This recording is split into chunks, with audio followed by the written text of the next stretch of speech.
নমস্কার, আমি সুমন্ত। শুরু করছি এই মুহূর্তে গুরুত্বপূর্ণ খবরগুলো দিয়ে।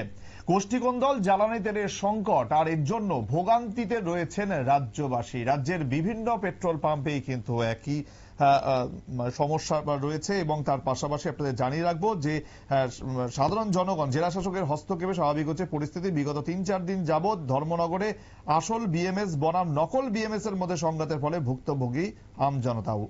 অয়েল ট্যাঙ্কারের চালকরা এবং নির্দিষ্টকালের জন্য কর্মবিরতি ডাক দিয়ে পরবর্তীতে পথ অবরোধ ইত্যাদির ফলে নাজেহাল হয়ে পড়ে পথ চলতি জনগণ থেকে শুরু করে আমজনতা।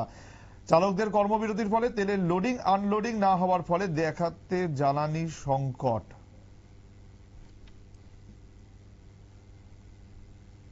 আপনারা এখন দেখছেন আমাদের এখানে 10টা গাড়ি আজকে সন্ধ্যাবেলায় লোড হয়েছে বিভিন্ন জায়গায়, এগুলি চলে যাচ্ছে। আমাদের এখানে আমাদের এসপি সাহেব আছেন, আইএসএফ থেকে সিনিয়র অফিসার শিলচর থেকে ওনারা এসছেন, মনিটরিং করছেন।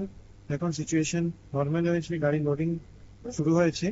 তো এটা এখন পর্যন্ত লোডিং গাড়ি হচ্ছে, আর সকালবেলা খুব আর্লি মর্নিং থেকে শুরু করা হবে, যাতে মানে যাতে শর্টেজ না হয়।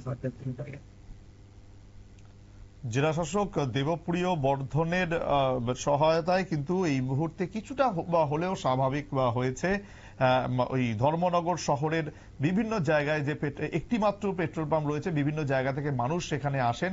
তার জন্য যেভাবে সমস্যা তৈরি হয়েছিল, জেলা শাসকের হস্তক্ষেপে কিছুটা হলেও স্বাভাবিক হয় সমস্যা। সময় আরো একটি বিরতির সঙ্গে থাকুন।